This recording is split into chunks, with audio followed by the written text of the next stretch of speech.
मुंबई महापालिका निवडणुकीसाठी उपमुख्यमंत्री एकनाथ शिंदे यांनी आता कंबर कसली आहे। पालिका निवडणूक जिंकण्यासाठी शिंदे मुंबईमध्ये ठाणे पॅटर्न राबवणार आहेत। विविध समाज, जात किंवा व्यवसाय निहाय असे 25 ते 30 सेल शिवसेनेमध्ये स्थापन करून निवडणुकीच्या पार्श्वभूमीवर मायक्रो मॅनेजमेंटवर भर दिला जाणार आहे। मुंबई महानगरपालिका निवडणुका जिंकण्यासाठी शिवसेनेकडून अनोखी रणनीती ठाण्यानंतर आता मुंबईसाठी आखण्यात येते।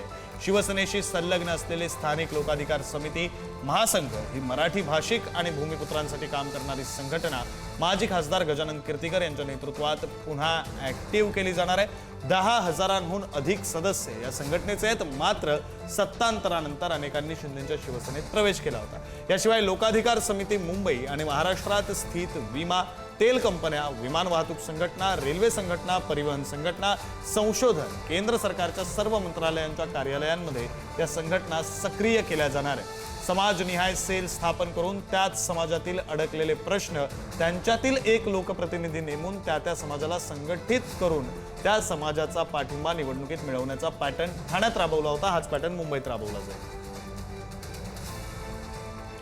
अधिकचे तपशील घेऊया आपले प्रतिनिधी पंकज दळवी यांच्याकडून। पंकज, कारण मायक्रो मॅनेजमेंट शिंदे यांच्याकडनं मुंबईमध्ये आता जी ती केली जाणार आहे। शिवसेनेची ताकद आहे, स्थानिक लोकाधिकार समिती असतील किंवा भारतीय कामगार सेना असतील, याच्याशी मोठ्या संख्येनं लोक जी आहेत ती जोडलेली आहेत।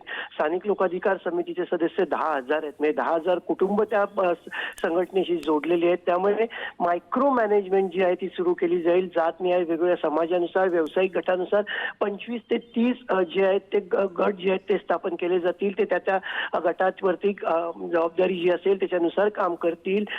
या माध्यमातून पुन्हा एकदा मुंबईमध्ये ऍक्टिव्ह होण्याचं आणि मुंबईमध्ये स्ट्रॉंगली तिकडे पाय रोवून उभं राहण्याचे प्रयत्न जे आहेत ते एकनाथ शिंदे यांच्याकडनं केले जाणार आहेत। आणि याच मायक्रो मॅनेजमेंटचा भाग म्हणजे ठाणा पॅटर्न। एकनाथ शिंदे यांनी ठाण्यामध्ये हाच पॅटर्न राबवला होता। वेगवेगळ्या संघटना आहेत त्यांना त्यांनी जोडलं होतं आणि आता त्याच संघटनांच्या जोरावरती मुंबईमध्ये सुद्धा त्यांना जे आहे ते आपली ताकद दाखवायची आहे।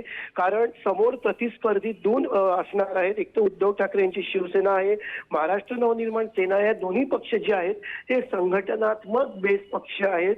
कामगार चळवळ असेल किंवा मग इतर संघटनांमध्ये या पक्षांची मजबूत पकड आहे। त्यामुळे याच माध्यमातून लोकांना जोडून मायक्रो मॅनेजमेंट एकनाथ शिंदे आता करणार आहेत असं याच्यातून स्पष्ट होतं। विक्रम, धन्यवाद पंकज या सगळ्या सविस्तर माहितीसाठी।